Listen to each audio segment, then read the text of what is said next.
11월 24일 국제개발협력 포럼 네팔 편을 시작하도록 하겠습니다. 지금 네팔 현지에 계신 고성원 소장님께서 특강을 해 주실 겁니다. 고성원 소장님과는 줌으로 연결이 되어져 있습니다. 고성원 소장님은 굿네이버스에서 네팔 지부장님을 하셨고 굿네이버스에서 글로벌 역량 개발 센터장님도 역임하셨습니다. 그리고 현재는 2018년부터 네팔 코이카 사무소장님으로 지금 계십니다.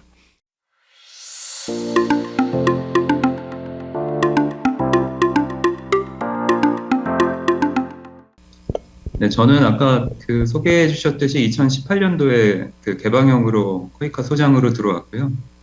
그전에는 계속 굿네이버스라는 시민사회에 있었습니다. 그래서 파키스탄을 제가 처음 이제 긴급구호로 활동을 했었고요.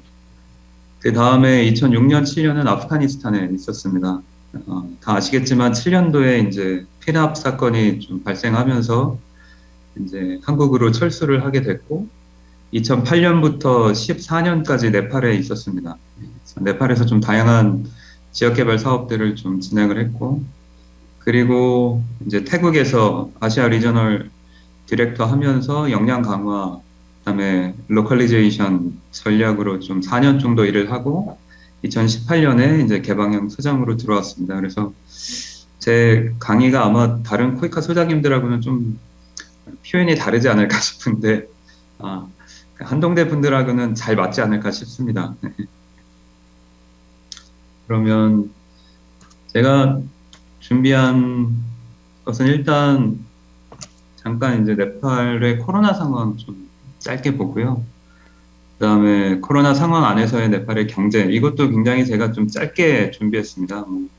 워낙 한동대 교수님들 네팔 방문도 많이 하시고 하셔서 아마 그래도 코로나 이후에 진행된 상황 좀 제가 좀 들여다보고 제 중점은 이제 개발협력의 전망 쪽입니다. 특별히 제가 기후환경 변화 관련해서 최신의 이제 흐름들에 대해서 좀 집중적으로 좀 들여다보고요. 그 다음에 교육 환경에 대한 부분 그리고 결론 이렇게 가겠습니다. 앞으로 이런 국가마다 이제 강의를 들으시면서 아마 좀 다들 비슷한 상황이 아닐까 싶은데 일단 네팔에서도 2020년 3월 4일부터 이제 락다운 진행됐습니다. 그리고 올해 사실은 2022년 4월에 인도 델타 변이 영향으로서 엄청 큰 영향을 받았습니다. 실제로 네팔에서 받은 이 델타 변이 쇼크는 2020년 시작 때보다 훨씬 컸던 것 같아요. 왜냐하면 이제 상황이 좋아지겠지, 락다운이 끝나면 경제 회복이 되겠지, 학교를 가겠지, 이 온라인의 이 답답함에서 좀 벗어나겠지, 오프라인 회의를 할 수 있겠지, 여러 가지 기대가 있었는데, 2021년 4월에 변이 발생으로 인해서 굉장히 힘든 시간을 올해 보냈습니다. 그래서 현재까지 지금은 이제 락다운 상황은 아니고 거의 다 이제 상황이 좀 해제됐지만 계속해서 코로나가 발생되고 있기 때문에 네팔 상황은 그렇게 녹록지 않은 상황으로 볼 수 있습니다. 그래프 잠깐 보시면 작년 10월서부터 락다운을 좀 네팔이 일찍 시작한 상황이죠. 사실은 4월, 5월, 6월 보시면 그래프의 변동이 크게 없는데 사실은 이제 조기에 락다운을 좀 시작해서 이따만 해도 이제 환자가 많지 않은데 락다운을 해서 사실은 차도 많이 안 다니고 공기도 좀 좋고 이렇게 곧 해결되겠지 이런 기대감이 있었는데 이제 10월서부터 올해 4월까지 좀 일정한 이 그래프 추이를 보이다가 이제 델타 변이서부터 이제 급속하게 이제 확산되면서 사실 하루에 일일 환자가 9,800명 이상까지 나온 상황이었습니다. 경제는 당연히 이제 좀 어렵죠. 이게 굉장히 이제 차트가 복잡하니까 요 밑에 이제 보시면 작년에는 이제 여기 회계연도가 사실은 반반씩입니다. 6월 말, 이제 7월, 이렇게 해서 저희가 19년, 20년도 회계년도, 뭐 20년, 21년 회계년도 이렇게 반씩 쓰는데 19년, 20년도는 실제로 이제 마이너스 성장이 났고요. 그 전에는 사실은 8%, 7%, 6%의 이제 좀 좋은 경제 성장을 매년 가져오다가 코로나가 딱 직면하자마자 이제 2%가 떨어졌다가 올해 다시 4% 정도 상승하는 모습을 보이고 있습니다. 분야별 GDP 기여도도 사실 네팔은 서비스의 나라고요. 예.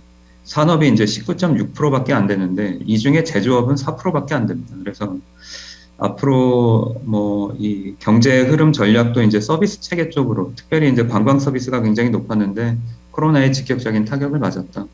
그리고 농업이 20% 정도 기여를 하고 있습니다. 특별히 이제 네팔의 아주 경제에 특이한 점은 이제 그 해외 이주 노동자에 대한 이슈입니다. 사실 19년, 20년도 그 GDP 예산 해외 송금액이 22.4%가 차지하고 있습니다. 사실은 그 해외 원조 금액이 한 26% 되거든요. 뒤에 나오지만. 그러면은 약 50%의 GDP 예산이 해외에서 들어온다고 보고 있습니다. 근데 해외 원조의 한 25, 26%도 사실은 NGO나 뭐 이런 다양한 기금들이 포함이 잘 안 되기 때문에 실제로 네팔이 운영되는 전체 비중에 해외에서 그 들어오는 예산의 비중은 한 60% 되지 않을까 싶습니다. 근데 레미턴스가 이렇게 높다 보니까 이 코로나의 직격을 맞은 상태에서의 그 네팔 그 재원의 문제가 굉장히 좀 복잡했겠죠. 근데 아주 재미난 이제 결과가 나왔습니다. 제가 특별히 이거를 이제 공유하는 이유는 사실 이주 노동자 씨는 16.7만 명으로 최저치를 기록했는데 실제로 올해까지 2020년에서 21년 회계 연도를 보면 네팔로 유입된 해외 송금액은 전년 대비 9.8%로 증가를 했습니다. 그러니까 송출 인원은 이렇게 줄었는데 금액은 증가했다. 좀 아이러니하죠. 이게 몇 가지 이유가 있는데 사실은 네팔이 이제 지하 경제가 좀 큰 나라라고 좀 표현이 되는데 푼디라는 이제 불법 송금 채널이 있습니다. 해외에 나가서 일하는 사람들이 사실 공식적인 채널로 송금하는 게 아니라 여러 가지 다른 뭐 금 시장을 이용하든지 곡물 시장을 이용해서 네팔로 송금하는 법이 있는데 이제 이게 코로나로 좀 어려워지다 보니까 이 지하로 있었던 이 송금 금액이 사실은 다 드러나게 된 거죠. 이 코로나로 인해서. 그리고 막상 이제 네팔에 있는 우리 가족들이 좀 어렵다 보니까 이주 노동자들이 이제 사치품 소비나 이런 거를 줄이고 현금 송금을 이제 확대했다라는 겁니다. 이게 좀 네팔 사람들이 좀 착하고 좋은 게 모국이 어려울 때 이 송금액을 늘리는 경향이 있더라고요. 그리고 아직도 약 300만 명의 이주 노동자가 해외에 상주하고 있습니다. 그래서 이게 이제 네팔 경제에 미치는 영향이 굉장히 큰 거죠. 이주 노동에 대해서 우려는 굉장히 이제 많은데요. 제가 이주 노동자에 대해서 좀 특별히 중심 갖고 얘기하는 것은 지금 코이카가 이 네팔 귀환 노동자들에 대한 안정적 재정착을 위한 지원 사업을 이제 준비하고 있습니다. 사실 한국에 굉장히 많은 이제 한 10만 가까이 되죠. 매해 3만 이상씩의 이제 노동자들이 나가면서 한국에서는 한 2,500에서 3,000불 정도의 월급을 받습니다. 네. 사실 저희가 이제 공여그룹 미팅 같은 거 할 때 뭐 미국이나 EU 같은 데가 이제 포린 에이드를 많이 한다고 하지만 우리는 정당한 대가로 왜냐하면 이제 네팔 사람들이 걸프나 다른 지역에서 일할 때 보통 한 400불에서 500불 월급을 받거든요. 근데 우리나라에서 2,500불에서 3,000불의 월급을 아주 이렇게 꾸준하게 그것도 길게는 10년 가까이 우수 노동자들은 이제 9년 몇 개월까지 있을 수 있으니까 이 나라에 굉장한 경제적 이득이 됩니다. 그래서 저희는 포린 에이드는 사실은 큰 규모는 아니지만 네팔이 한 15위 정도 하거든요. 네팔에서 다른 그 공역들과 비교했을 때. 근데 우리는 굉장히 이 이주 노동자들에 대한 제조도 좋고 안정적인 월급을 제공하고 이게 이 나라를 위한 성장에 기여하고 있다라고 합니다. 그래서 사실은 이 귀한 노동자들이 한국에서 오래 일을 하면서 한국의 성실한 어떤 업무 태도라든지 선진화된 기술이라든지 이런 것들을 경험하면서 네팔로 돌아왔을 때 굉장히 좋은 개발 협력의 파트너로 저희는 보고 있습니다. 그래서 그냥 단순히 경제 활동의 노동자로서의가 아니라 이제는 네팔로 돌아오면 네팔의 경제에 우리의 파트너로서 우리가 인정하고 그들과 함께 경제 성장을 좀 가져가고자 하는 사업들을 좀 진행하고 있습니다. 그래서 저희가 2주 전 단계에서는 2주 노동을 잘 할 수 있는 그 다음에 남아있는 가족들이 그 이주 노동자가 보내는 이 돈을 잘 관리할 수 있는 이런 금융 교육이나 앞으로의 이 삶의 계획을 어떻게 이끌어갈 것인가에 대한 가족 케어 같은 교육들이 좀 들어가고요. 이주 과정에서는 한국에서 그 노동을 하면서 네팔로 돌아갔을 때 내가 이런 좀 기술을 가지고 창업을 좀 하면 좋겠다라고 했을 때 저희가 함께 그 노동자들을 좀 지원할 수 있는 프로그램 체계, 그리고 돌아와서는 이 사람들이 창업을 할 수 있고, 특별히 카트만두의 창업보다는 지역사회로 들어가서 창업을 통해서 이 경제 그 협력의 파트너가 될 수 있는 이 체계로 가기 위한 사업을 진행 중이에요. 이게 내년부터 시작되는데요. 굉장히 이 사업에 저희가 이제 준비를 마무리하고 있습니다. 그래서 경제 동향 잠깐 말씀드리면서 이 이주 노동자까지 좀 말씀을 드렸습니다. 교육에 대해서 좀 보도록 하겠습니다. 사실은 이제 코로나 확산되고 나서 아마 이 프로그램에 참여하는 개도국에 계신 모든 강사분들은 동일한 메시지를 하지 않을까 싶은데 한국처럼 이렇게 온라인 베이스의 교육 준비가 안 돼 있죠. 예, 당연히 안 돼 있습니다. 여기 이 기사에도 보면은 심지어 교사들이 이메일 쓰는 법도 잘 몰랐다. 근데 갑자기 이런 코로나로 앞에 이제 저희가 코로나 차트 보면 여기는 이제 3월에 락다운 되면서 그때부터 학교를 못 다녔습니다. 모든 아이들이. 그렇다고 이제 적절한 온라인 교육 체계가 있는 게 아니기 때문에 이 학교가 언제 계약했냐면 10월에 계약했습니다. 더티할이 마지막으로 끝날 시점이니까 10월 말. 그러면 공교육으로 거의 2년이 이제 교육 부재 상태였고요. 예. 네팔의 교육의 큰 문제가 사실은 이제 사립 교육이 한 60% 정도 되거든요. 사립 학교는 아무래도 이제 돈이 있는 사람들이 다니니까 온라인 수업에 대한 체계가 마련이 되겠죠. 그래서 심지어 네팔에서는 어떤 조치까지 있었냐면 사립학교 온라인 수업 하지 마라. 교육 편차가 너무 심해진다. 이런 것들을 교육부에서 그냥 둘 수 없다. 라는 발표까지 했어요.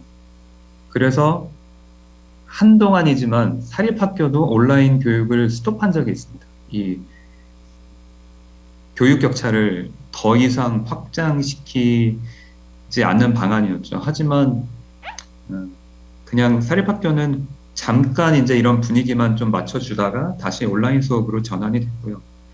공교육은 올해 10월 말까지 공식적인 수업은 없었습니다. 이 굉장히 이제 큰 교육 격차가 나기 시작한 거죠. 그래서 이런 것들에 대한 대안으로 뭐 온라인 체계, 뭐 온라인 수업 방식, 모바일 수업 여러 가지 체계가 지원된다고 하지만 그 한계는 굉장히 큽니다. 고등교육도 저는 마찬가지라고 생각합니다. 11개의 대학이 있고, 여기 대학이 좀 특이합니다. 여기는 대부분 트릴반이라는 큰 대학 밑에 이제 뭐 캠퍼스라고 해서 1425개나 돼서 대학은 몇 개 안 됩니다. 하지만 이제 같은 이름의 이제 지역별 캠퍼스가 많은 거죠. 사실은 11개의 대학과 6개의 자유를 아카데미 뭐 이렇게 얘기를 하는데 그 밑에 1425개의 캠퍼스가 있고, 예, 학생들이 이제 이 정도 숫자로 이제 등록되어 있습니다.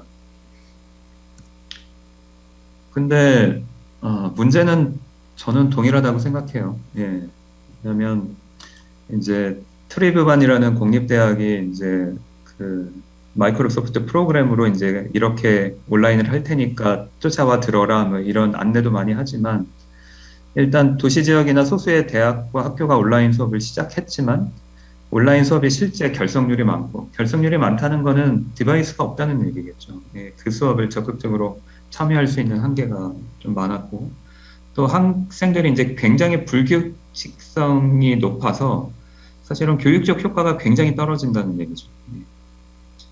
네팔 사실은 전체 학생 중에 9%만이 온라인 수업에 참여할 수 있는 것으로 추정되고요. 농촌 및 도시 지역의 학생 중에 90% 이상은 여전히 이제 온라인 과정을 참여하지 못하겠죠. 학교의 12%와 가정의 56%가 인터넷 시설을 갖추고 있는데 가정의 56%라는 것도 가정마다 인터넷이 다 연결되어 있다는 것이 아니라 모바일까지 합쳐서 예, 그러니까 4G, 3G를 활용한 모바일까지 합쳐서 이 정도 되고 또 그 대안으로 이제 그 라디오를 통한 뭐 TV 같은 미디어를 통한 교육 시스템이 이제 막 그 출연했지만 효과성은 굉장히 떨어지는 걸로 보고 있습니다. 이거는 아마 모든 나라가 마찬가지지 않을까 싶습니다. 예, 한국처럼 온라인 수업이 용이하지 않은 모든 개도국의 상황은 다 비슷할 거라고 생각합니다. 특별히 고등교육 안에 있었을 때 제일 어려운 건 이제 연구 활동을 하지 못한다는 거죠. 예, 요청에 따라서 연구실을 활용할 수 없고 실험실 기반 연구에 필요한 뭐 화학, 시약, 뭐 장기간 실험실 폐쇄로 사실 이런 활동이 거의 어렵다는 것. 그 다음에 모든 석사 및 박사 학위의 논문이 올해까지 다 연기됐습니다. 그리고 기한이 한정된 연구 보조금 및 장학금이 다 취소됐습니다. 거의 이런 프로그램들이 다 이제 취소되면서 사실 고등교육에 있어서 굉장히 중요한 게 이 연구 활동들인데 이런 것들이 이제 효과적으로 이루어지지 못하는 한계가 있습니다. 그리고 학계와 정책 위반자들이 그 학술 활동 개시에 대한 로드맵을 만들지 못하고 있었고, 당연히 이제 제한된 인터넷 시설들로 좀 지금은 사실은 대학들이 다 오프라인으로 오픈했거든요. 제가 지난주에 카트만두 대학을 다녀왔는데, 지금은 이제 오프라인으로 수업을 좀 진행하고 있습니다. 그리고 휴교에 따른 학습, 뭐 정시 수업 이수, 뭐 수강 신청도 어렵고 졸업에 필요한 시험들이 다 연기되다 보니까 굉장히 좀 이 고등교육 안에서도 여러 가지 한계를 가져오고 있습니다. 뭐 긍정적 영향이라고 제가 써놓긴 했는데 사실은 어쨌든 이 러닝 기술에 대한 국가적, 대학적 이 관심도가 엄청 높아졌고 이제 컴퓨터나 웹이나 가상 플랫폼에 대한 이해도 그 다음에 이런 것들을 좀 전문적으로 가져가야 하겠다라는 사회 인식도, 특별히 대학 안에서 이 문제를 좀 풀어가야 하겠다라는 이슈가 굉장히 높이 있습니다. 그래서 지금은 뭐 한국도 디지털 트랜지션으로 저희가 ODA 전략으로 삼고 있지만, 제가 받는 부처 제안 사업들, 다른 부처에서도 이제 논의할 때 이 학습 격차를 줄이기 위한 앱이나 가상 플랫폼 연결한 사업들에 대한 저의 그 코이카에 대한 의견을 굉장히 많이 묻습니다. 예.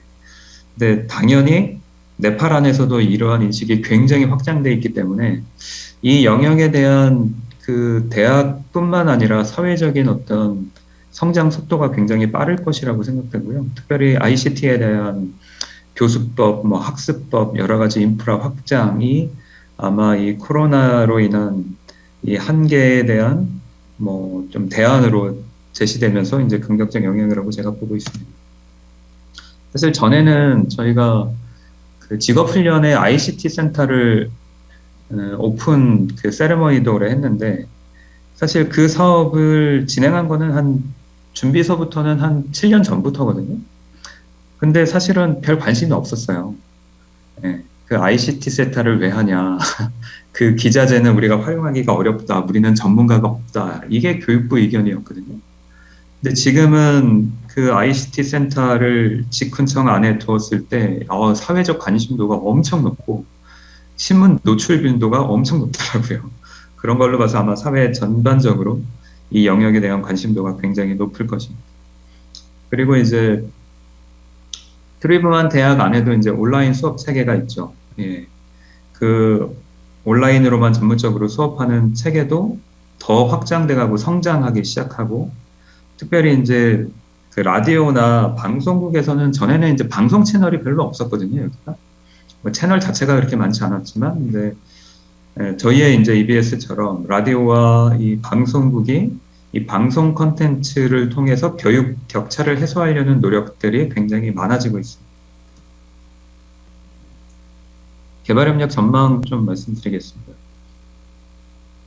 이게 이제 아직 그 21에 대한 통계가 안 나와서 이제 19, 20에 대한 통계로 저희가 좀 아직 많이 보고 있는데, 제가 이제 자료 준비를 하려고 재무부 사이트에서 이제 foreign aid 검색을 좀 들어갔더니 그게 이제 좀 홈페이지가 막혀 있더라고요. 그 통계를 지금 수정하고 있는 것 같은데, 그래서 이제 19년, 20년에 대한 통계를 가져왔지만, 사실은 이 도너 그룹에서의 네팔에서의 가장 큰 그 도너는 사실 ADB입니다. 네.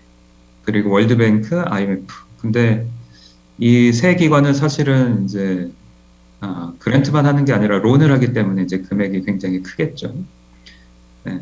그리고 US, UK, 뭐 인디아, 차이나, 재팬, EU, UN 이렇게 갑니다. 사실은 여기는 각 국가는 론이 그렇게 많이 하진 않아요. 그래서 그랜트성으로 많이 하기 때문에 이제 ADB나 월드뱅크나 IMF 쪽이 끝나면 그 아래는 거의 이제 그랜트성이라고 보시면 좋은데, 19년, 20년도에 사실은 26.87%가 증가했다는 얘기입니다. 네. 그 해외 원조액이.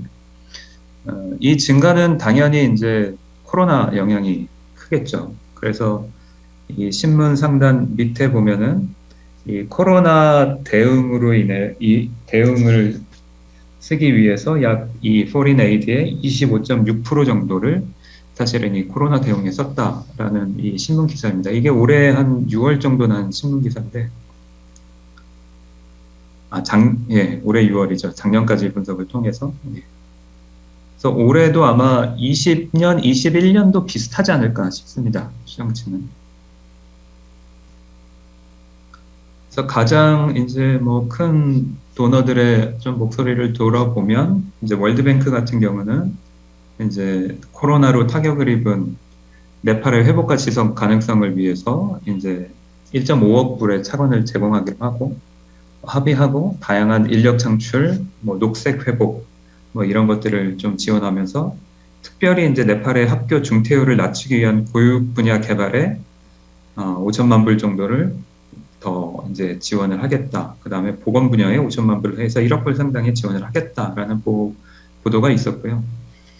그 다음에 ADB 같은 경우도 이제 이 코로나 대응에 대한 이 승인과 그 다음에 특별히 이제 그 코백스를 통한 백신 지원에 대해서 이제 기관들이 노력을 하고 있습니다.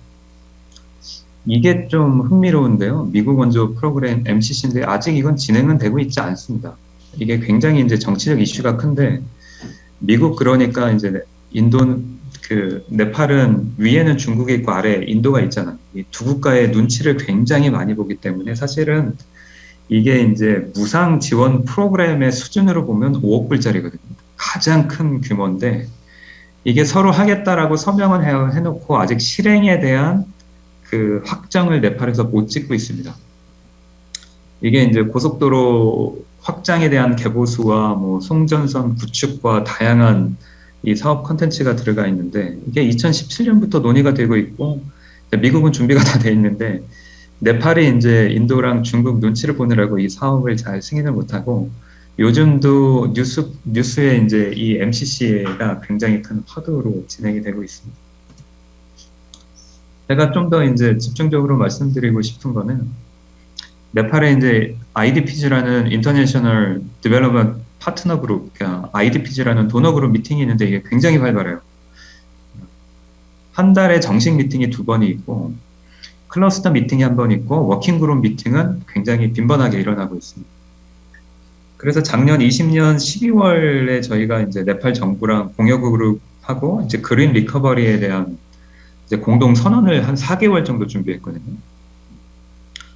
그래서 저도 이제 이 그린 리커버리가 사실은 그 영국의 FCDO랑 월드뱅크에서 좀 많이 리딩을 하는 컨텐츠인데, 저희도 이제 기후변화, 그린 뉴딜로 이제 기후변화 이슈를 많이 가져가고 있죠, 한국 정부도.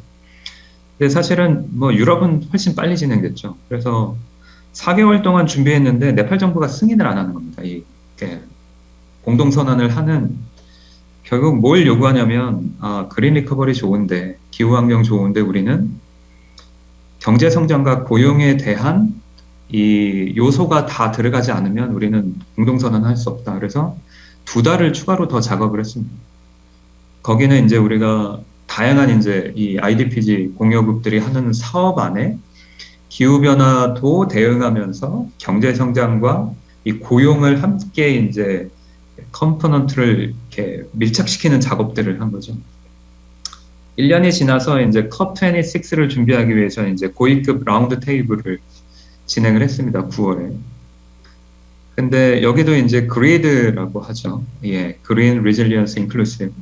근데 여기에 이제 사진의 맨 위에 제목 끝에 보시면, 예, growth와 jobs라는 게 있습니다. 예, 결국 경제 성장과 고용에 대한 부분을 끝까지 네팔 정부는 잡고 있는 거죠. 이게 개발협력안에 굉장한 영향을 줍니다. 예. 사실은 뭐 IDP지고 우리가 한국 정부가 뭐 그린 뉴딜 관심이 있기 때문에 무조건 우리는 기후환경 사업을 하겠다 이러지 않죠. 네팔은 또 네팔 정부가 추구하고 있는 개발 목표들이 있고 사회 그 성장에 대한 동력을 요구하고 있기 때문에 이게 굉장히 좀 민감한 이슈입니다. 그 IDP지 안에 사실 4개의 클러스터가 있습니다. 기후변화 대응, 클라이밍 체인지 클러스터가 있고요. 그다음에 거버넌스 클러스터가 있고, 그 다음에 에코노믹 디벨롭먼트라는 클러스터가 있고, 소셜 디벨롭먼트라는 4개의 클러스터가 있는데, 한국 그 대사님하고 제가 코이카가 사실은 소셜 디벨롭먼트라는 클러스터 지금 리딩을 하고 있습니다. 소셜 클러스터 안에는 뭐가 있냐면 농업, 예, 그 식량 안보, 그 다음에 보건, 워시, 그 다음에 직업 훈련, 교육, 뭐 이런 중요 섹터가 사실 다 들어 있습니다. 그래서 저희가 올해 이제 클러스터 리딩을 하면서 이제 이 워킹 그룹, 보건 워킹 그룹, 뭐 그 식량 안보, 농업, 뭐 직업 훈련, 교육, 뭐 워시, 이 워킹 그룹하고 이제 미팅을 이제 하면 늘 중요한 아젠다는 이 각각의 요소를 기후 환경 대응과 어떻게 연결하느냐입니다. 보건은 뭐 말할 것도 없이 이제 그 코로나의 영향으로, 농업도 사실은 이 리질리언스 개념이 들어오면서 사실은 이 농업에 대한 그 기후 변화의 대응은 굉장히 이제 속도를 많이 내고 있습니다. 교육도 지금 마찬가지입니다. 특별히 직업 훈련에 대한 교육도 굉장히 이 환경과 맞추고 그린잡이라고 하죠. 그린잡 창출을 위해서 굉장히 노력을 많이 하고 있습니다.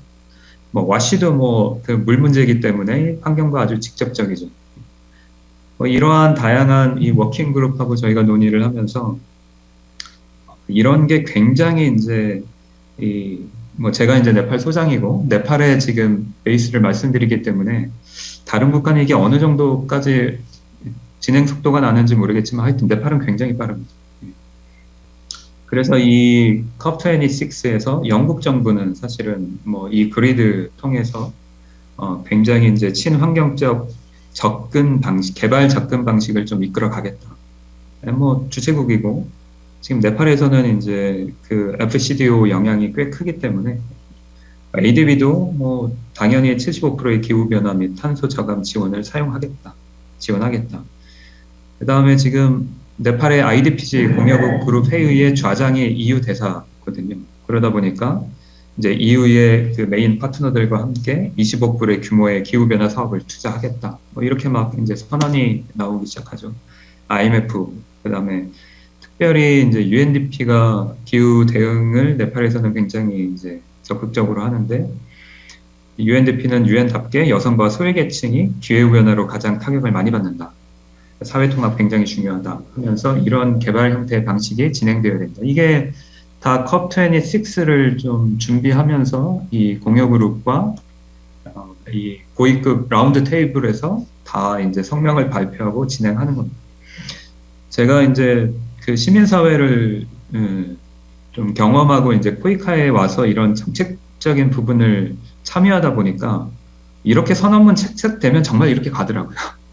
이런 부분을 이뤄내기 위해서 이제 다양한 여기 참여한 이런 다양한 국가들과 기구들이 이것들에 대한 이제 전략 행동 계획을 짜고 그 계획에 맞춰서 이것들을 풀어가고 예산을 배정하는 이 프레임이 굉장히 뛰어납니다. 그래서 코이카도 뭐 당연히 이제 기후변화 대응에 대해서 또 네팔도 이런 대응을 하고자 지금 준비를 하고 있습니다.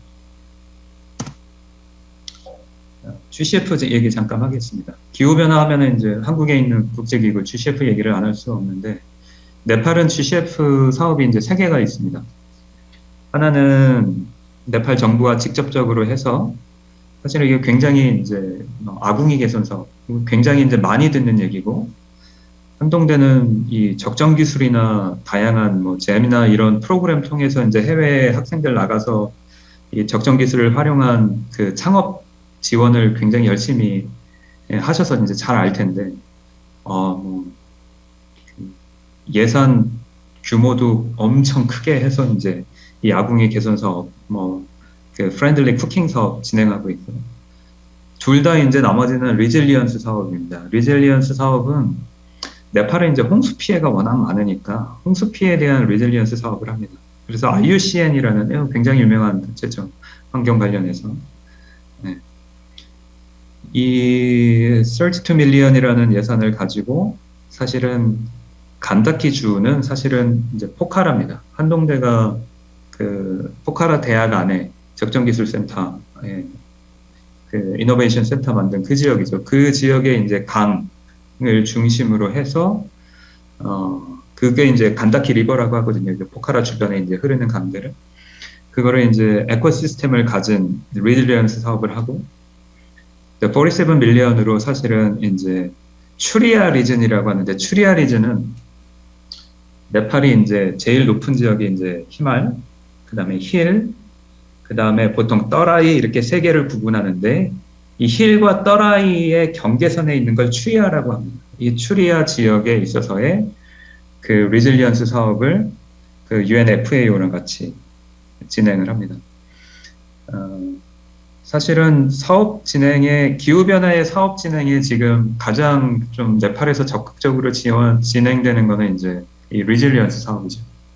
보통 리질리언스하고 이제 탄소 감축에 대한 큰 아젠다가 이제 프레임으로 돌고 있는데, 앞으로는 이제 그린 모빌리티 기반한 아마 이 이제 탄소 감축에 적극적인 사업이 제가 이제 잠깐 설명드릴 텐데, 하지만 아직까지는 이제 이 리질리언스 사업으로 기후변화 대응 사업을 진행을 하고 있습니다. 아마 반가운 얼굴을 아는 분도 있고 반가운 티셔츠를 여러분들이 보고 계실 겁니다.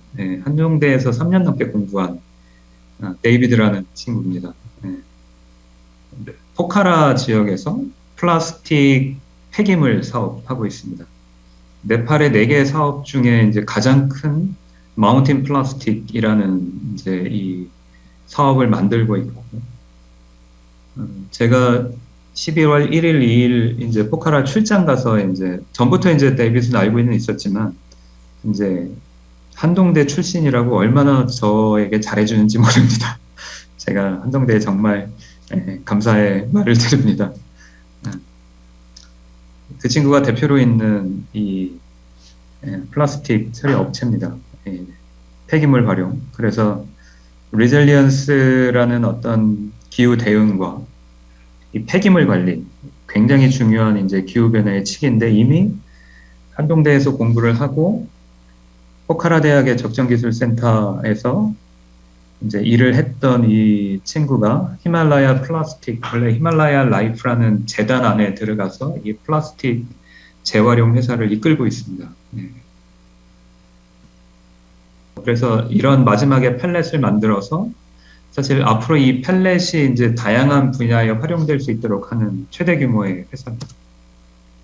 제가 요 한동대 데이빗을 잠깐 보여드린 이유는 지금 포카라에서 저희가 기후변화 대응 신규 사업을 준비하고 있습니다. 그래서 환경보호, 근데 포카라는 밑에 있는 사진처럼 또 그 포카라의 한동대가 사업을 진행하셨기 때문에 아마 많은 교수님들이 잘 알고 계시지 않을까 싶은데 관광과 지역마을 경제를 살리기 위한 이게 이제 그린 조합입니다. 그래서 아까 제가 IDPG 설명드리면서 네팔 정부가 끊임없이 요구하는 이 경제 성장 그러면은 관광과 사실은 지역 경제 그린 조합이죠. 그래서 이 사업을 좀 진행하는 사업을 진행하고 있고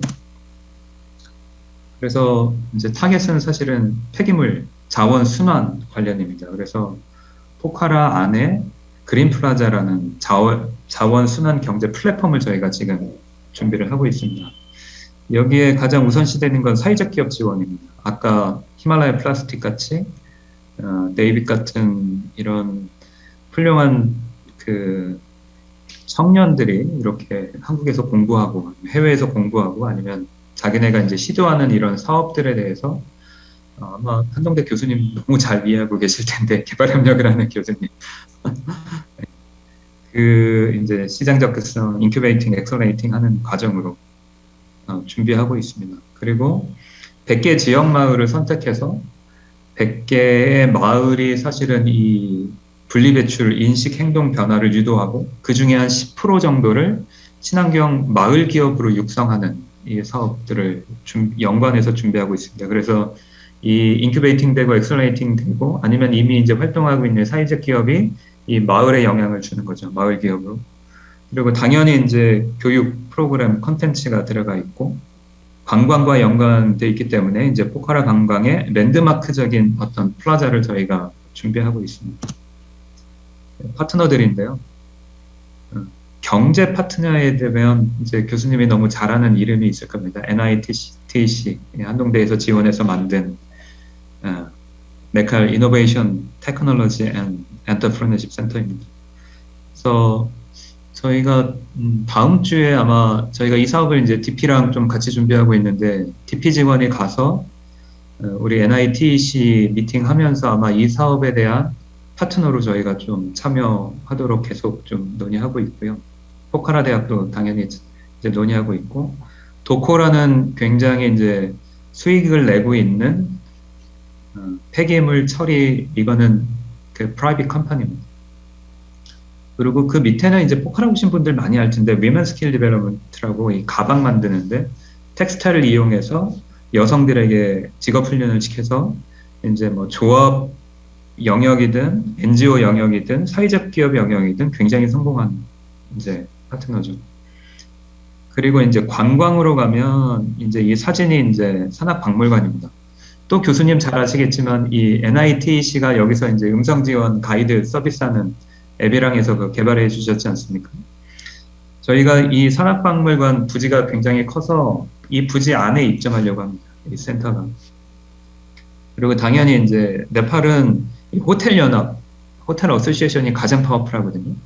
그래서 이제 마을 기업에서 생산해낸 것들이 이 호텔에서 활용할 수 있는 콘텐츠로 연관하려고 하고요. 그래서 호텔 연합 저희가 네트워크하고 있고 이 사가르마타 넥스트라는 단체가 아주 흥미로운 단체인데 그 스페인 베이스로 들어와서 사가르마타라는 뜻은 사실 에베레스트 산 이름입니다. 저희는 영어로 이제 에베레스트라는 단어를 쓰지만 네팔에 오면 사가르마타라는 게 훨씬 좋은 이름이죠. 사가르마타 넥스트라고 해서 재활용 폐기물을 사용해서 예술 컨텐츠를 만드는 스페인 베이스 단체입니다. 네. 그래서 이미 여기서 이제 그 예술 작품을 통한 컴피티션도 했고, 그다음에 여기서 이제 상품 개발해서 이미 에베레스트 쪽에 이제 지점을 가지고 있는데 저희가 이제 포카라, 저희는 안나푸르나베에 있으니까 좀 연계해서 지원하려고 합니다. 맨 위에 환경에 대한 부분은 이제 당연히 이 블루 웨이스트 투 밸류라는 것도 이제 프라이빗 컴퍼니인데 네팔에서 최초로 일반 쓰레기와 음식 쓰레기를 분리해서 분리수거하는 단체입니다.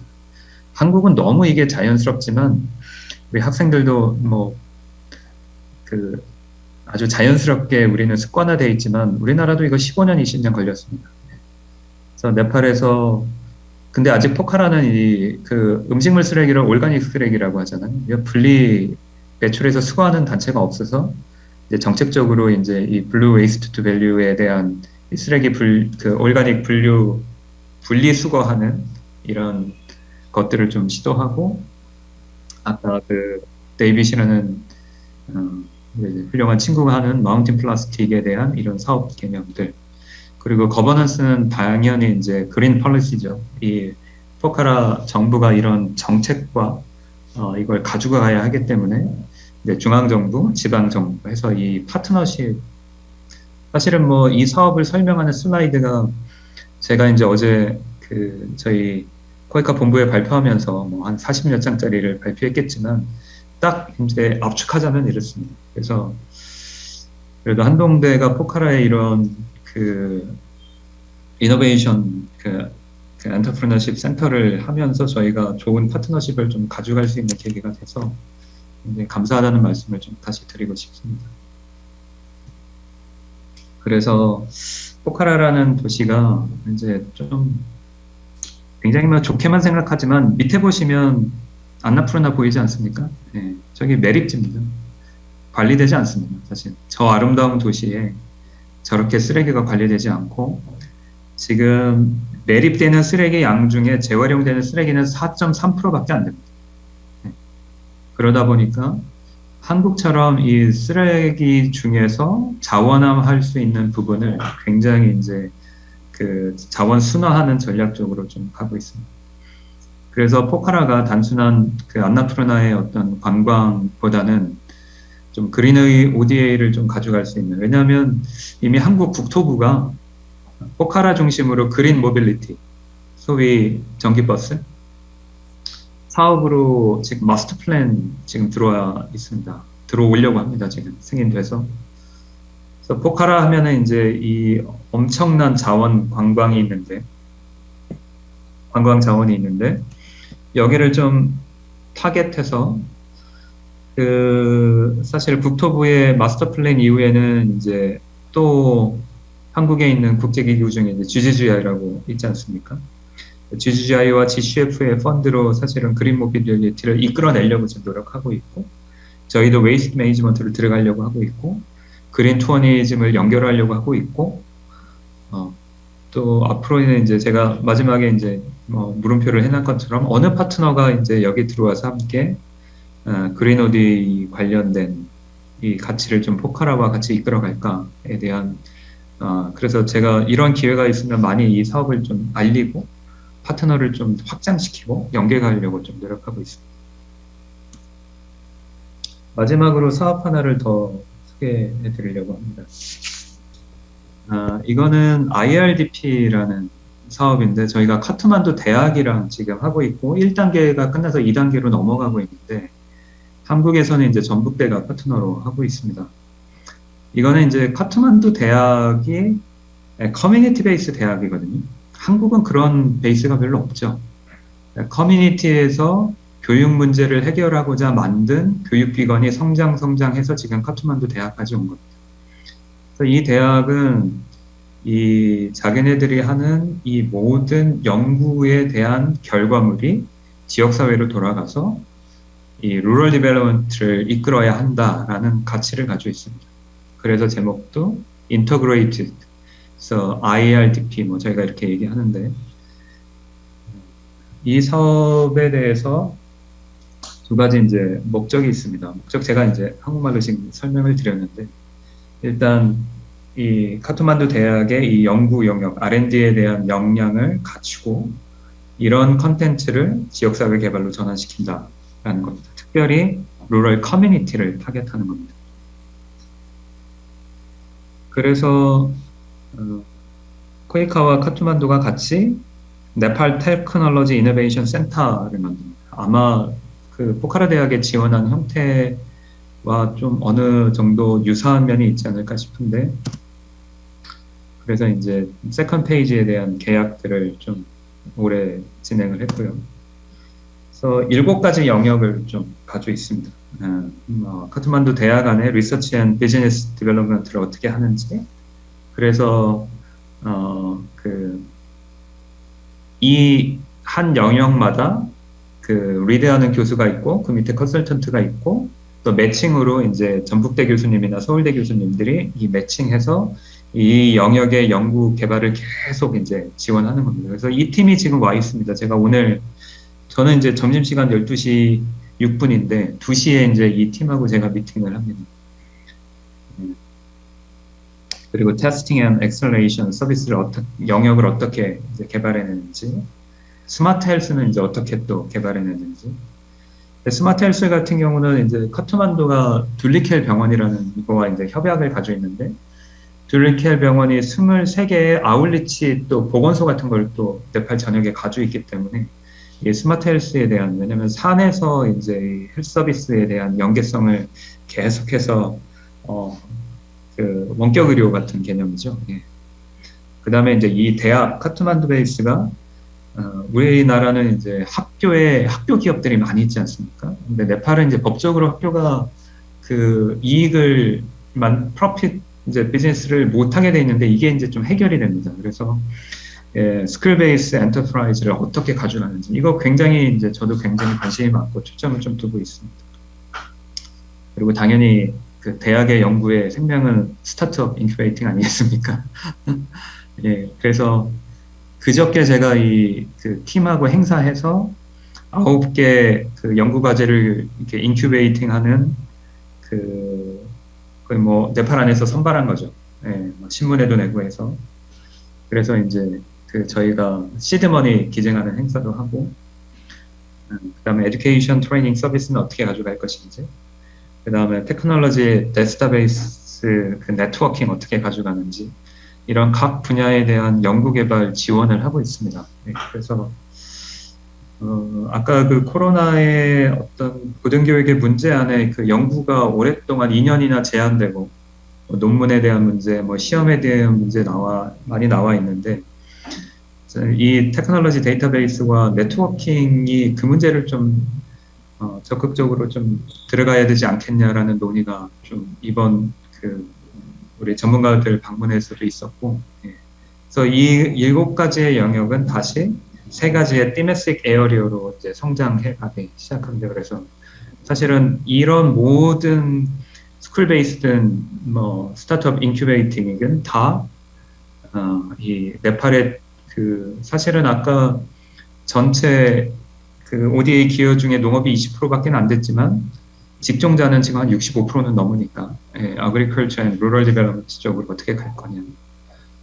그 다음에 Alternative Renewable Energy 쪽으로 이제 어떻게 이걸 가져갈 거냐. 그 다음에 Public Health에 대한 이 Public Health가 이제 이 라이블리후드에 어떻게 건강을 책임지면서 갈 것이냐로 사실은 가는 겁니다. 그래서 제가 이 슬라이드를 마지막에 넣은 거는 이 제목이 사실은 이제 고등교육을 통한 전략 그랬는데 제가 뭐 이렇게 전문가가 아닌 이상 전략이 이렇습니다 라고 딱 말씀은 못 드렸지만 제가 발표한 다양한 이 기후변화 대응에 대한 사업들의 방향성과 그리고 지금 하고 있는 카투만 대학을 지원하고 있는 이 방향성 안에 코로나의 문제, 고등교육에 우리가 가진 한계와 문제, 그리고 IDPG를 통한 이 도너 국들이 어떤 움직임으로 가는지 그 움직임에 대해서 네팔 정부는 또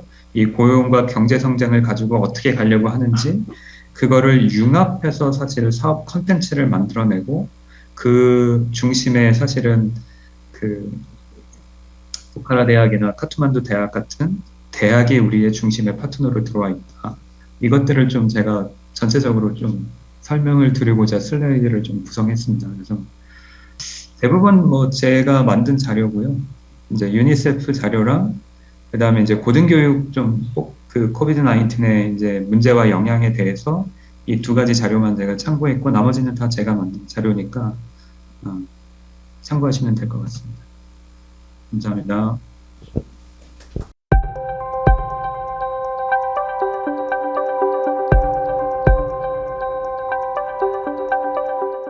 Mr. Organizing Chair, Professors, Researchers, Academicians, ladies and gentlemen.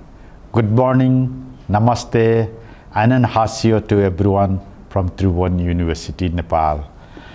I am so glad to be the part of this International Development Cooperation Forum organized by Hanyang Global University, South Korea, and deliver a talk entitled Higher Education Policies in Nepal and Suggestions for Strengthening Partnership with Hanyang Global University in the face of COVID-19.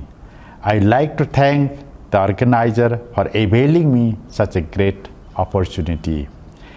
As we all know that coronavirus pandemic expansion has severely affected many aspects of the human lives, including academic sector. As like most of the countries in the globe, the rapid spread of viruses wreaked havoc on Nepal's educational system, causing universities to impede its regular in-person academic activities. Before moving to the topic, let me share with you about brief introduction of Tribhuvan University at first. Tribhuvan University is the pioneer multidisciplinary public funded autonomous university of Nepal established in 1959. It has 5 technical institutes, 4 faculties, 4 research centers, 4 schools, and 40 central departments. Under these institutes and faculties, our university has got 62 constituent campuses and 1,060 affiliated community and private colleges spreading throughout the country and accommodating more than 400,000 students. The university is running more than 300 different undergraduate and postgraduate programs and bears approximately 80% load of higher education of the country, despite establishment of several new universities in the country for last 2.5 decades. Talking about the higher education policy in Nepal, the right to education is stated in Article 31 in the present Constitution of Nepal. The clause guarantees every citizen of the nation the right to the basic education as well as pre-secondary level education. Likewise, free higher education is also provided by law to the disabled, marginalized, and economically deprived people of Nepal. As per the Constitution of Nepal, new educational policy was formulated which reflects the overall nation's educational development outlook and workforce. Likewise, the new educational policy and new national science, technology, and innovation policy, which were formulated in 2019, are directed to promote research-based quality education to meet public interest and social expectations from higher education. During formulation of these new educational and science policies, targeted global indicators laid down in SDG 2016-30 are incorporated.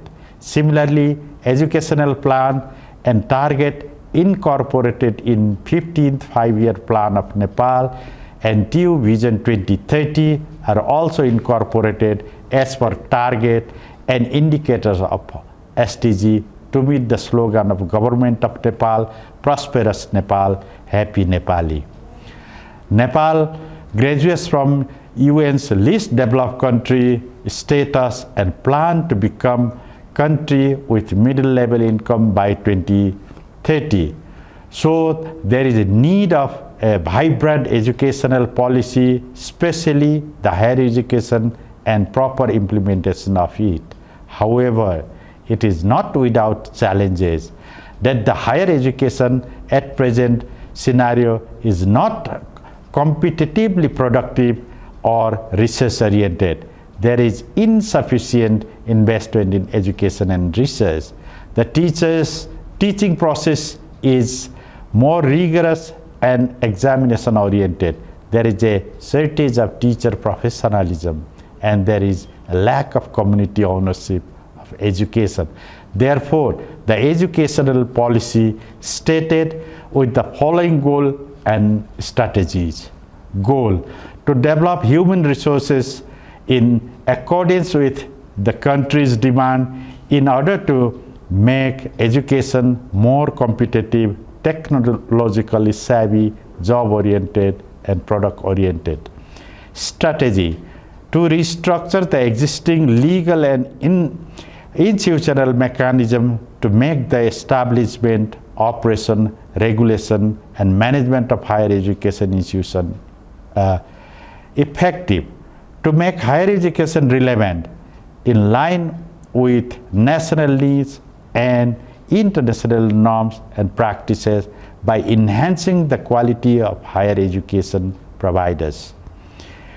To strengthen the online-based integrated educational management information system in all three tiers of government, central, provincial, and local governments. The policy envisages the prominent features such as higher education institutions may interact with universities both within and beyond the country under the University Grant Commission. Necessary new curriculum will be developed to deliver the subject of higher education and produce manpower related to the development sector of the nation. Academic program could be enhanced to meet the global demand for competent and talented human resources. Internationalization of Nepalese higher education academic programs by the adoption of international standard pedagogy in order to attract international students while protecting local Nepalese knowledge, skill, and technology throughout intellectual property rights. Adopting the legal, organization, and practices in order to establish the research and innovations as an indispensable part of higher education. Establishing Nepal as a good educational hub by collaborating with foreign universities while maintaining a high standard of education. Innovation centers to be established to promote the culture of applied research technology in a variety of sectors such as agriculture, tourism, information technology, energy, infrastructure, and many more. Likewise, higher education policy stated and emphasized and exchanging the teaching learning practices, collaborating with foreign universities, and keeping the provision of credit transfer facility. Since the policy is proactive and in line with the Constitution's education provision, it is hoped that its honest implementation will result in reforms in the educational sector and the production of skilled human resources capable of steering the country towards prosperity. Moreover, the provision of constitutions and policy are in the direction of achieving the goal 4 of SDG, that is, ensure inclusive and equitable quality education and promote lifelong learning opportunities to all. COVID-19 and present teaching learning situation of Tribhuvan University. Globally, COVID-19 pandemic had a significant impact on the academic sectors. The effect of COVID-19 on academia have had a direct impact on students, teachers, and parents. Critical needs arose as a result of the pandemic, both now and in the future, and they also contribute to the adoption of appropriate policies for the revival of our university teaching learning environment. Although present leadership of Tribhuvan University is committed to develop TU as an IT-friendly university and to address the current issues, university has immediately revised teaching methodology policy and expanded ICT infrastructure to support ICT-led teaching learning environment.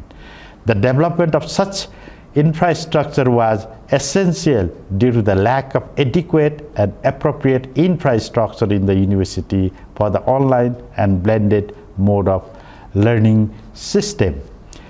The TU leadership, core group of university faculties, IT centers, and the Directorate of Open and Distant Education Center of TU were actively coordinated for the smooth functioning and establishing the environment of the teaching learning through online mode using Microsoft Teams.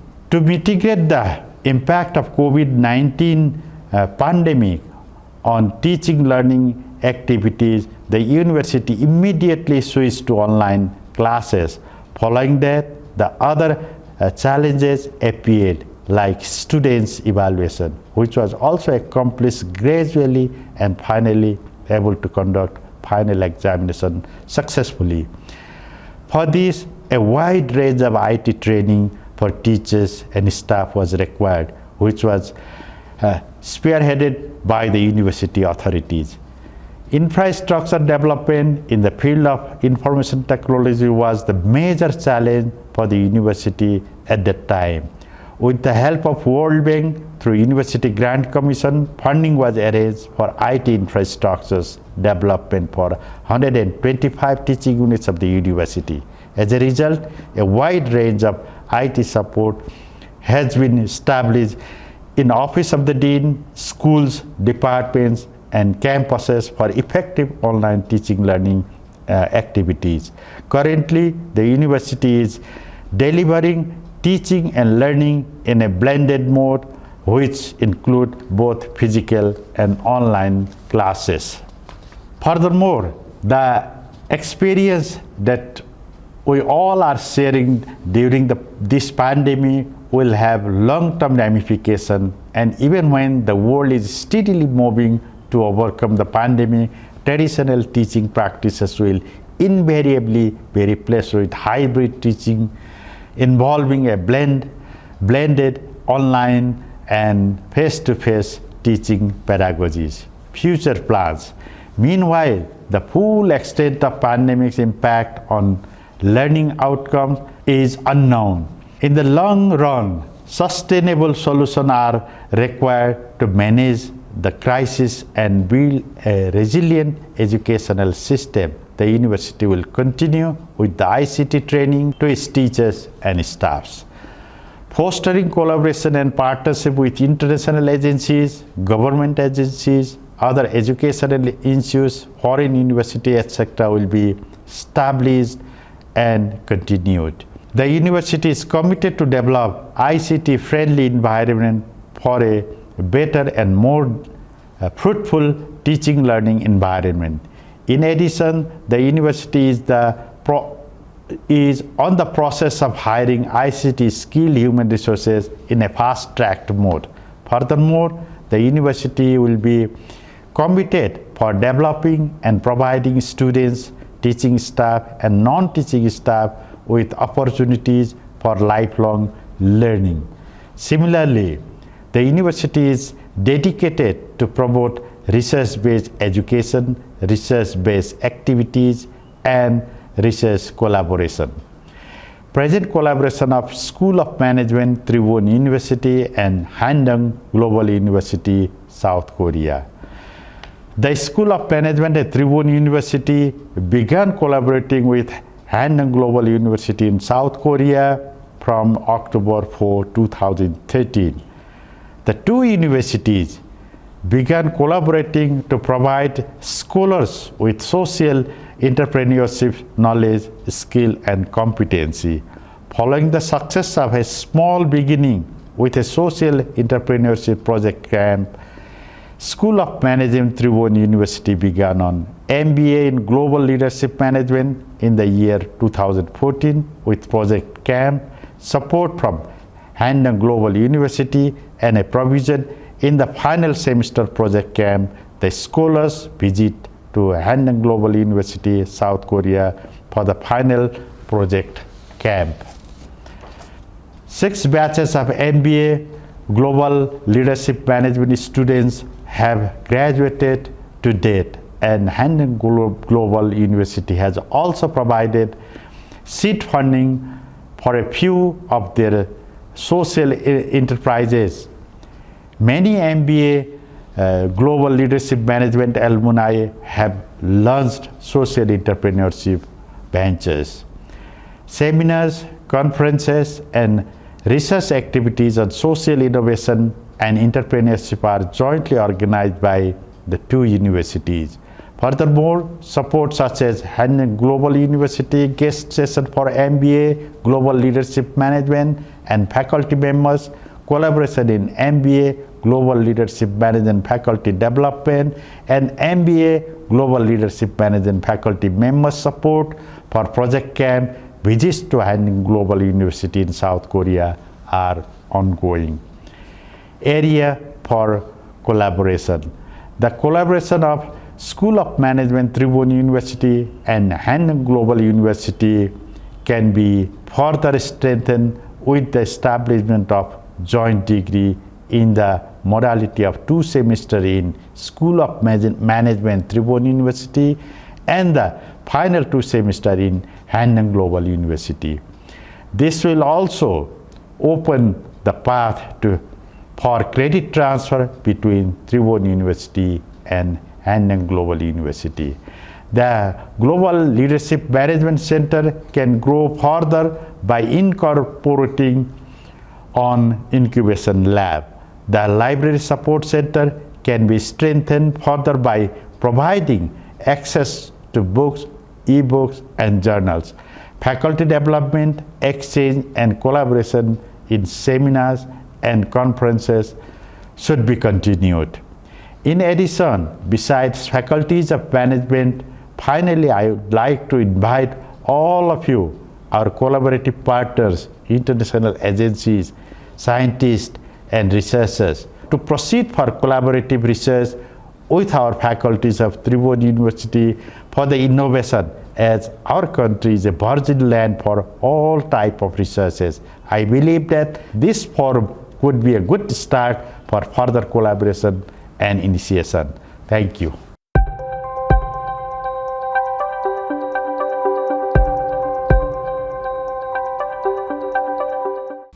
트레반에서 하고 있는 사업 제가 아주 잘은 모르지만 교수님들 오실 때 저도 이제 미팅 해서 이제 알고 있습니다. 예, 그리고 이 마을 기업 만들기에 대한 것도 저도 이제 굉장히 관심이 많고, 사실은 뭐 귀한 노동자 창업 지원이든 아니면 포카라에서 기후 환경과 관광 연계한 사업이든 그리고 그 카트만두 사업이든 사실은 다 이 창업 지원이나 마을에 이제 어떻게 영향을 줘야 하는지에 대한 이 방향성을 놓고 진행하는 사업입니다, 사실은. 그리고 저도 사실 이 고민이 제일 많습니다. 네. 일단 그 지역사회에 들어가서 마을 기업을 만들려면 아까 질문하신 그분 말대로 그 마을에 자원이 있어야 되거든요. 어떤 커뮤니티 어셋을 가지고 있는지 파악하는 게 사실 어떤 지역 개발의 원칙이 된 1번이죠. 그 마을이 어떤 어셋을 가지고 있는가. 근데 보통 네팔이 어려운 게 뭐냐면 어셋이 별로 없습니다. 네. 특별히 이제 여기가 뭐 히말라야 존에 갔다 그러면은 거기는 이제 허브 같은 자원이 있죠. 그 약초 개발해서 제가 사회적 기업 만드는 사업을 군에버스 있을 때 해서 이제 사회적 기업까지 만들어 놨거든요, 네팔에. 정말 어렵습니다. 심지어는 제가 LG 생활건강에 허브를 납품해서 그 우리나라 비욘드 히말라야라는 제품 출시까지 한 적이 있습니다. 근데 그거 지속되지 못했습니다. 왜냐하면 저희가 물량 납품을 못 맞췄습니다.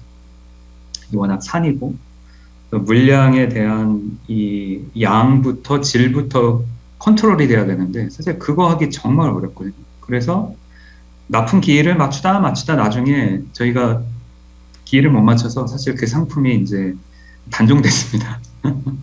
네. 굉장히 어렵죠. 자원이 있다 하더라도 그 자원이 어느 정도의 활용 가치로 가야 하는지에 대한 이거는 굉장히 어려운 부분이거든요. 저희가 이제 학생들이 들어가서 뭔가 마을 기업을 만들 때의 컨텐츠는 좀 더 심플하겠죠. 예. 전에 제가 이제 차드 출장 갔다가 한동대 학생들이 차드의 그 박근선 그 대표하고 망고 건조하고 술 만드는 거 본 적도 있습니다. 예. 굉장히 이제 아주 그 마을에서 기본적으로 이끌어갈 수 있는 좋은 컨텐츠죠. 하지만 그게 기업화돼서 수익 창출로 해서 순환 경제를 만든다는 것 자체는 굉장히 어렵습니다. 그래서 이제 한국 사회는 사실은 기업 중심으로 이 R&D를 많이 하잖아요. 제가 알기로는 한국이 R&D 비용 세계 2위로 알고 있습니다. 중국은 사실은 뭐 통계가 좀 명확하지 않으니까 모르겠지만 미국이 1위고. 근데 그 중에 제가 알기로는 뭐 7%가 기업으로 알고 있고, 이제 공공에서 하는 게 한 20, 30%로 알고 있는데, 뭐 정확한지는 잘 모르겠습니다. 그 정도로 이제 제가 들은 적이 있는데, 기업이 기업 생리대로 상품을 개발해서 좋은 컨텐츠를 만들면 한국에서는 이게 기업화 되죠. 네, 상품화 되고. 근데 네팔에서의 이 지역 사회에서 이 컨텐츠를 만든다는 거는 굉장히 좀 어려운 일이라고 저는 생각합니다. 네. 그러면 어떻게 해야 되느냐? 그게 이제 우리의 제일 큰 고민이죠. 네. 그래서 그 마지막에 이제 포카라 사업 같은 경우는 이게 좀 길어지는데 정말 신기한 게 그 쓰레기를 수거하고 분리하는 게 굉장히 베네핏을 많이 만듭니다. 왜냐하면 이 플라스틱을 막 사람들이 빼서 이거를 단위로 묶어서 키로로 인도로 팔거든요. 인도 시장이 있기 때문에. 그러면 인도에서는 이거를 아까 그 히말라야 플라스틱처럼 재가공해서 다시 네팔로 보냅니다. PT병 만들어서. 이게 참 어리석은 일인데.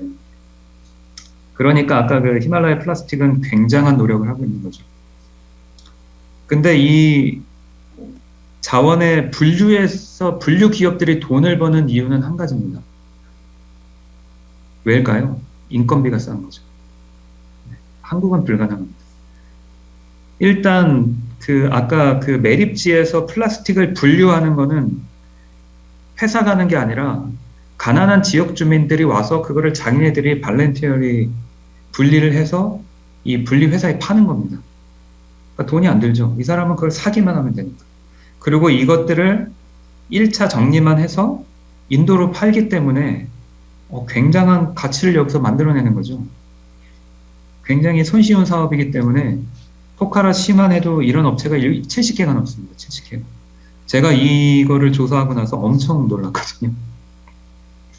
그러면은 그 100개 마을에 이제 이 분리와 환경에 대한 가치와 교육을 하고 최소한 10개의 사회적 기업을 어떻게 마을 기업을 만들려고 하느냐. 사실은 이 분리에 대한, 그리고 이게 뭐 모든 국가 맞출 수는 없지만 이 시장과 연계할 수 있는 이 텀을 좀 들어가려고 하는 겁니다. 그리고 이미 이제 엑셀러레이팅 돼 있는 사실 펜스를 만드는 이 회사, 그 마을 기업을 만드는 거죠.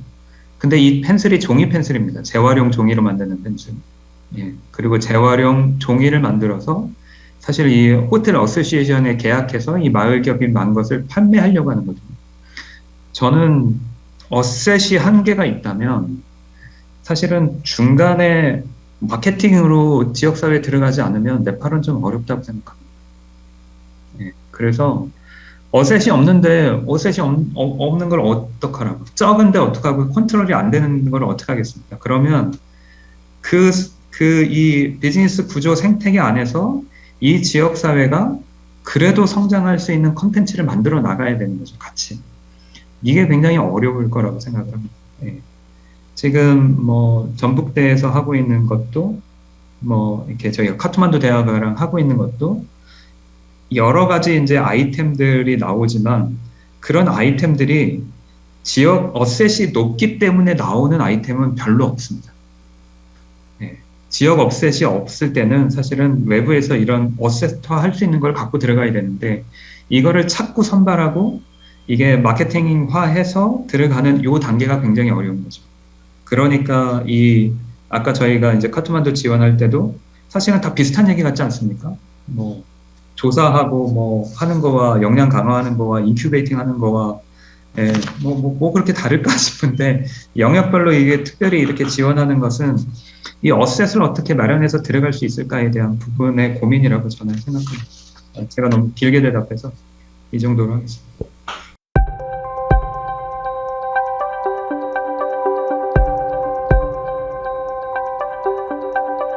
뭐 세 가지 다 어려운 영역이죠. 네. 하지만 이 사업 같은 경우는 이제 포카라 시의 굉장한 호응을 받고 있거든요. 왜냐하면 포카라는 어쨌든 관광 도시입니다. 네. 그래서 관광 콘텐츠가 들어오는 건 굉장히 환영하고, 네. 그래서 그 산악박물관 안에 이 저희가 플라자 센터가 들어가게 되면 아이들 같은 경우는 입장료를 이제 플라스틱 PT병으로 받고 사실 그거를 히말라야 플라스틱으로 저희가 뭐 전해주길 뭐 이런 재미난 이제 상상도 이제 하고는 하는데 정부 입장으로서 환경에 대한 중요성을 놓칠 수가 없습니다. 실제로는 환경에 대한 이해가 떨어지죠. 많이 떨어집니다. 그래서 이제 저희가 그린 폴리시라고 그 폴리시 디벨롭먼트를 이제 굉장히 적극적으로 하죠. 그래서 이 지방 정부가 이 환경 정책을 잘 가져갈 수 있도록 지금 어느 나라도 이 환경 이슈를 피해갈 수는 없습니다. 다만 너무 이제 IDPG가 환경 이슈에 집중하지 말고 우리는 고용이나 경제 성장이 굉장히 필요한 이슈니 이런 부분을 컴포넌트에 잘 이제 적용해 달라라는 이제 요청이 좀 있었던 거죠. 그리고 그거는 저는 아주 맞는 요청이라고 생각합니다. 그리고 이제 개발협력 방향이 그렇게 가야 되고. 그러니까 포카라 정부 같은 경우는 관광에 대한 콘텐츠도 들어오고, 환경에 대한 이슈도 들어오고, 그 다음에 지역사회의 100개의 마을에 사실 이런 콘텐츠가 들어가서 환경이 좋아지고 마을 기업화 된다는 것에 대한 콘텐츠에 대해서는 굉장히 만족합니다. 굉장히 좋아합니다. 특별히 이거를 이렇게 설득할 필요는 없는 것 같아요. 다만 너무 이제 그 기후변화 대응에 전형화된 사업들로 집중되는 것에 그래서 아까 그 GCF의 그 사업도 굉장히 이제 예산이 크잖아요. 굉장히 크잖아요. 그런 것도 이제 크로스 커팅 이슈라고 써서 들어가서 이제 한번 들여다보세요. 구글링 하면 이제 많이 찾으실 수 있거든요. 그 안에 사업의 컴포넌트를 보면 이제 뭐 홍수 재난 예방만 있는 게 아니라 이 재난 예방을 하기 위해서 사실은 어떤 컨텐츠의 그 농업 활동을 해야 되는지, 어떤 목축업을 해야 되는지, 어느 위치에 해야 되는지 이게 다 경제성과 연관이 돼 있습니다. 예.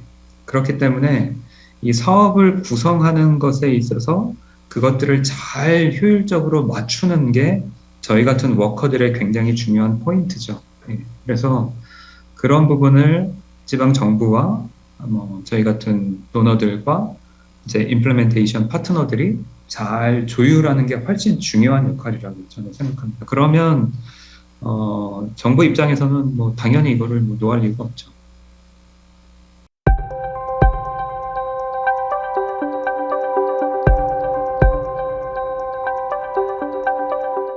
일단 제가 뭐 오죽했으면 이 어려운 코로나 상황에 발표를 하면서 긍정적 영향이라고 붙였을까요? 굉장히 활발하게 진행되고 있고요. 정부의 이제 정책 방향 안에 사실 이런 그 ICT 베이스로 뭐 정부를 구성한다, 뭐 교육 시스템을 개선한다 이런 전략적 정책 과제들이 굉장히 많이 나오고 있고 유엔이나 이런 기구들에게서도 사실은 이 정부의 이 정책적 그 전략 프레임워크 하는 부분에 있어서 굉장히 적극적으로 하고 있습니다. 다만 실제적으로 이제 프로그램화돼서 실제로 이런 시설들이 막 들어와야 되는 거잖아요. 네. 그런 계획들도 이제 저희가 정부로부터 이제 그 프로젝트 컨셉 페이퍼라는 걸 봤는데 사실 이제 매년 한 저희가 뭐 10개 정도 봤는데 그 중에 사업화되는 거는 이제 한계가 있지만 뭐 이 사업 제한 많습니다. 네, 교육부에서도 그렇고 각 그 대학에서 뭐 G2I에 있는 대학에서도 요구가 들어오고 뭐 지군청에서도 또 추가로 들어오고 그 다양한 그 정부의 주체들이 사실 이 영역을 확대하려고 굉장히 노력을 하고 있습니다. 그리고 아까 말씀드린 것처럼 이제 사립학교가 워낙 많다 보니까 사립학교에는 거의 이런 체계를 좀 많이 마련해 놨습니다. 네.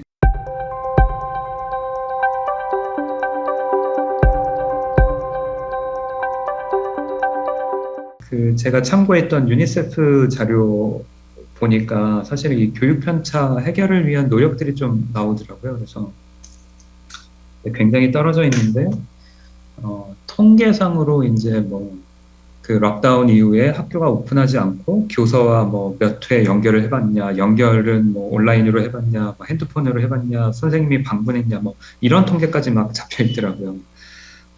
공립학교는 대부분 그럴 기회가 없었죠. 예, 그래서 지금 이 교육 격차를 해결하기 위한 방향에서 모든 공교육 그 교과서죠. 교육 프레임을 다 디지털화로 전환시켜서 이제 디바이스나 어떤 교육 체계가 준비됐을 때 굉장히 효율적으로 이 그 교육 그 컨텐츠를 다 볼 수 있도록 작업하는 과정은 거의 다 끝났고요. 이거는 NGO도 많이 하고 유엔도 하고 막 하고 있습니다. 그래서 네팔의 모든 교육 컨텐츠는 전산화돼 있다 보시면 됩니다. 그 작업을 많이 해놨고 그 이제 문제는 늘 그렇잖아요. 디바이스잖아요.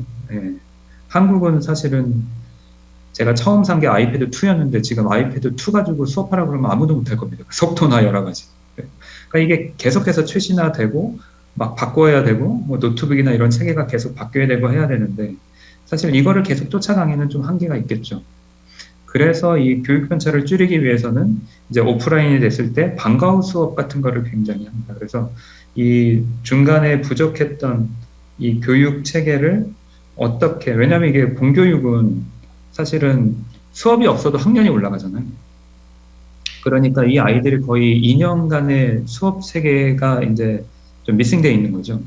그러니까 이런 체계를 하려고 대안교육 자료부터 사실은 이 방과 후 학습, 뭐 개인 지도 이런 것들이 최근 지역사회 안에 있는 컨텐츠로 굉장히 확장돼 있습니다. 그래서 이걸 가지고 이제 사교육 약간처럼 이제 페이를 받고 하는 데가 있지만 사실 이런 기관하고 이제 NGO가 연관해서 NGO가 활동하고 있는 지역사회 안에서는 사실은 그 학생들에게 이 추가 교육 기회를 계속 부여할 수 있도록 노력하는 단체들도 있습니다. 그렇죠. 그래서 이 전산화된 컨텐츠를 활용하게끔 계속 작업을 하고 있고 이제 직접 해서 이제 과외 교육이나 그 다음에 이런 과외 교육이 좀 더 활발하게 되려면 저 같은 경우는 이제 대학하고 좀 파트너십하면 좋지 않을까 싶어요. 그래서 어쨌든 이 대학생들은 이미 이제 교육 과정들 본인들도 놓쳤긴 했지만 이미 학습 과정을 충분히 가져왔기 때문에 대규모로 좀 참여해서 이런 중고등학생들의 교육 부분에 참고로 저희 아이들도 네팔에 있으면서 2년 동안 온라인 수업했는데요. 교육 문제 굉장히 많습니다. 온라인으로 수업이 제대로 되지 않았기 때문에 막 수학 과정이 막 점핑하고 막 이래서 굉장히 어려워요. 저희 아이들도. 제가 제일 쉽게 생각하는 게 뭐겠습니까? 과외를 줘야 되나? 이런 고민을 하겠죠. 예. 저는 뭐 모든 부모님이 같을 거라고 생각합니다. 교육에 관심 있는 부모는 사실 스스로라도 이런 교육 공백을 채우려고 노력을 하겠는데 이게 이제 사회자원이나 우리가 가지고 있는 NGO나 이런 대학이나 이런 파트너십이 좀 활발하게 이루어진다면 이런 부분을 잘 좀 부족하겠지만 채워갈 수 있지 않을까 싶습니다.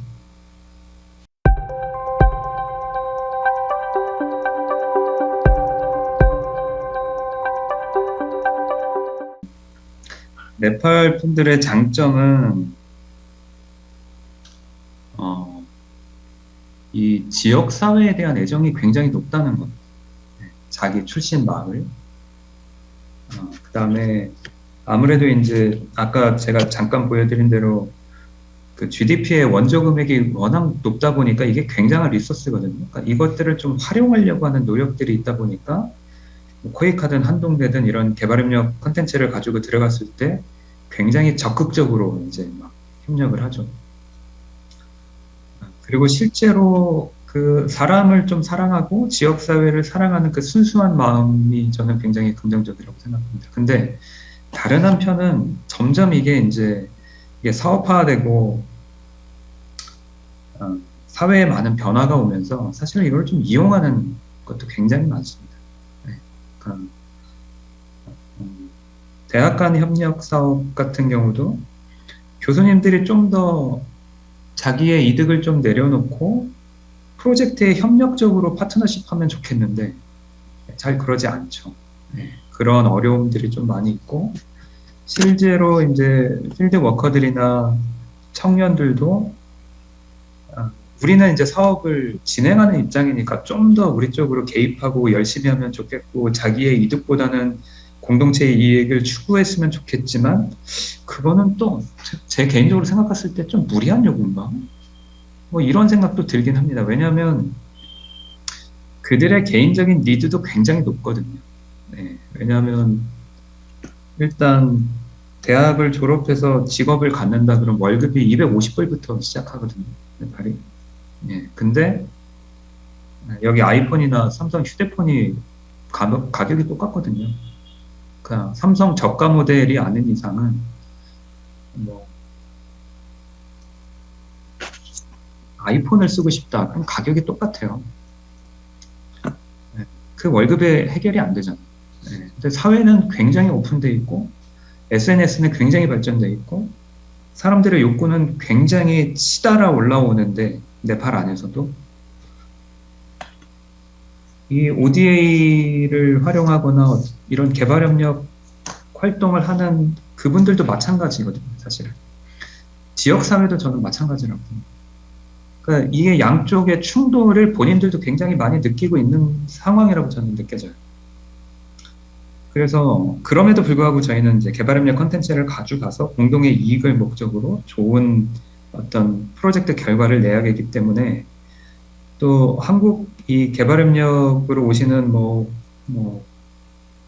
우리 전문가분들이나 우리 워커들이 또 굉장히 저는 또 순수하다고 생각이 됩니다. 한국 분들의 이 개발협력을 참여하시는 분들의 굉장한 장점이 있거든요.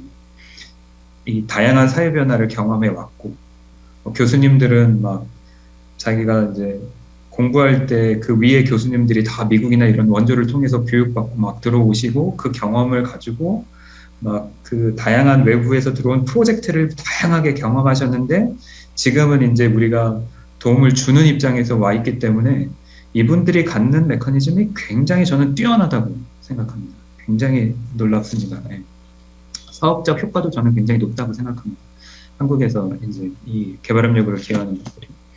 근데 이런 것들이 이제 네팔 분들하고 부딪혔을 때 여러 가지 좀 문제가 양산되죠. 저는 계속해서 한국의 경험이나 우리 한동대가 할 때는 한동대가 가진 이 경험들을 계속 이분들에게 공유하면서 이분들이 계속 그 방향으로 가져갈 수 있도록 계속 모티베이션 해주는 끝없는 노력 외에는 저는 방법 없다고 생각합니다. 개발협력이 굉장히 좀 막 판타스틱한 이런 프로그램을 잘 짜서 짠해서 막 정부도 노력하고 파트도 노력하고 막 저희도 노력해서 좋은 결과가 쫙 나오면 좋겠지만, 그 가운데에서 제일 많이 들어가는 건 인내와 노력이고요. 그리고 끊임없이 그 한 영역이 성공하고 좋은 결과를 가져올 수 있도록 노력하고 추진하고 설득하고 같이 무언가 해보는 과정이잖아요. 어떤 것도 짠하고 발생되는 건 없습니다.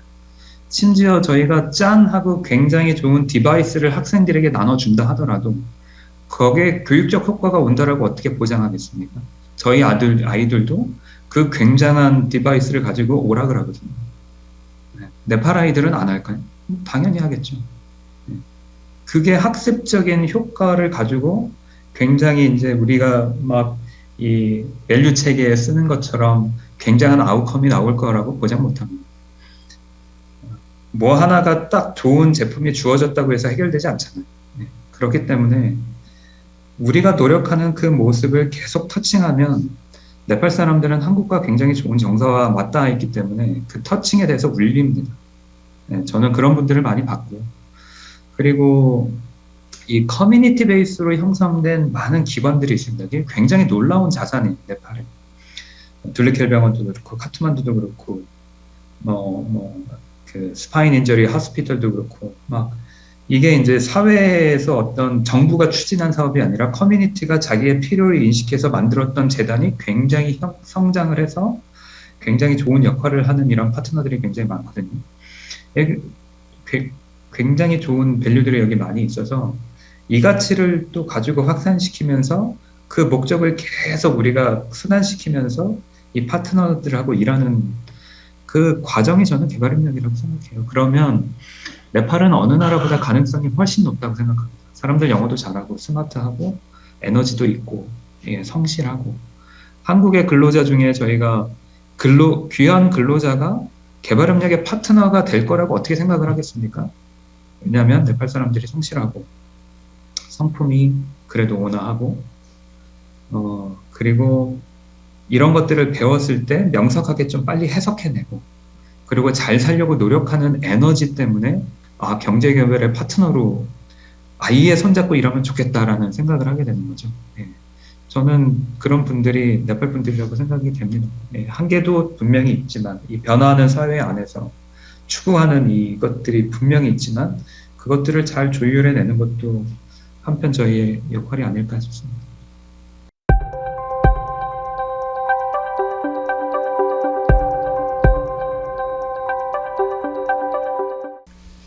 사실 코로나 전에 저희가 그 네팔에 있는 시민사회들하고 협력하는 프로그램이 좀 많았어요. 네, 저희가 SDG에 대한 성과나 이런 것도 사실은 저희가 여기 그 시민단체 연합 쪽하고 일도 하고 논의도 하고 막 했었는데 코로나 이후에 그런 게 이제 온라인 베이스로 넘어가긴 했는데 사실은 아무래도 이제 온라인 베이스에 한계가 있다 보니까 지금 이 시민 섹터에서 좀 얼마나 활발하게 막 이게 이제 활동되고 있는지에 대해서 지금 뭐 코로나19로 인한 조금 한계는 가지고 있습니다만 저도 시민사회 출신이고 예, 그리고 또 네팔의 이 시민사회 sek터가 굉장히 그 인터내셔널 파트너십에 굉장히 적극적으로 참여하거든요. 그래서 이 활동에 대한 그 영향력은 굉장히 크다고 보고 있습니다. 그리고 네팔 정부 정책 자체가 아시겠지만 INGO들이 직접 활동을 못하게 막아놨잖아요. 어떤 요소든지 무조건 로컬 NGO랑 파트너십을 가져야만 하거든요. 그래서 기본적으로는 예산 서포팅 외에도 역량 강화, 거버넌스를 이 세 가지를 완전히 지원해주지 않으면 사실은 굉장히 이제 문제가 생깁니다. 네, 그래서 제가 이제 굿네이버스에서 일할 때도 우리의 파트너 기관들의 제일 중점은 역량 강화를 해서 그 역량 강화된 이 파트너가 어떻게 우리가 목적한 성과를 낼 수 있는가에 대한 부분으로 가죠. 근데 이제 이 시민사회 중에서도 이게 이제 워낙 이렇게 정부가 직접적으로 이제 시민사회를 지원하다 보니까 이게 이제 정치적과 좀 연결된 라인도 굉장히 좀 많이 발생되고 좀 이제 패밀리 비즈니스 형태로 좀 가는 형태도 좀 많이 발견되고 하면서 뭐 어디나 뭐 흑암이 있죠. 그래서 이게 이제 영향력을 갖고 역량 강화된 형태로 가는 라인도 있지만 사실 이 안에서 좀 문제가 야기되는 것도 있어요. 교수님 간단하게 질문하셨는데 저는 그 질문을 들었을 때 최근에 좀 큰 변화가 네팔이 연방제 하지 않습니까? 그래서 이제 워드 체어까지 선출직이 된단 말이죠. 지역사회에 들어가면 워드 체어는 600에서 700세대의 대표자입니다.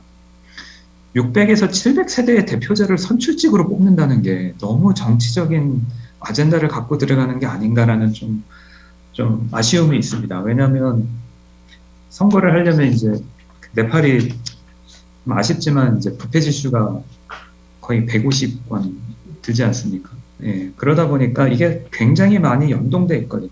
그래서 대부분 이제 이 CBO, 커뮤니티 베이스 오거니제이션은 사실은 이 커뮤니티 베이스로 굉장히 많이 세팅이 돼 있고 그 외에 뭐 내셔널 레벨의 CSO들이 이제 사업을 형성하고 있는 형태인데 이 조율이 굉장히 최근에 저는 어렵다고 들었습니다. 예.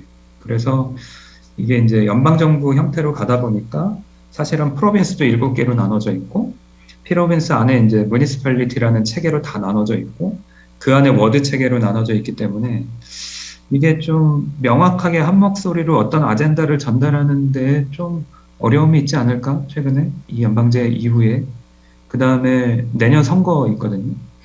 그래서 선거가 있을 때 또 이 시민사회들이 또 이 또 네팔이 그 교수님 자주 오셔서 알겠지만 이 정당의 연관성들 이게 또 굉장히 좀 많이 있기 때문에 지역에 들어가면 제가 과거에 경험한 건 굿네이버스는 어디 통해 들어왔냐 뭐 이런 질문 아예 받습니다. 뭐 컨그레스 통해 들어왔냐 아니면은 뭐 마오족을 통해 막 이런 질문 막 아주 구체적으로 하거든요. 굉장히 어렵죠. 그래서 그런 한계를 많이 가지고 있습니다. 그렇지만 또 유럽이나 이런 데서는 그 시민사회 체계 통해서 지원하는 사업이 또 엄청 많지 않습니까? 그래서 이 시민사회를 좀 협력하게 하고 이 목소리를 낼 수 있게 하는 또 많은 콘텐츠들이 또 계속 활발하게 일을 하고 있기 때문에 한국은 사실은 그런 콘텐츠가 별로 없습니다. 저희는 시민사회를 협력해도 한국단체를 협력하고 물론 한국단체가 로컬단체랑 협력은 하고 있겠지만 사실은 시야권이 좀 좁죠. 그래서 저희는 이제 어드보커시 측면의 사업들은 그 시민사회 연합이랑도 일은 하긴 하지만 사실 그 한계는 좀 가지고 있지만 유럽 같은 경우는 사실 그런 것들을 많이 넘어가 있거든요.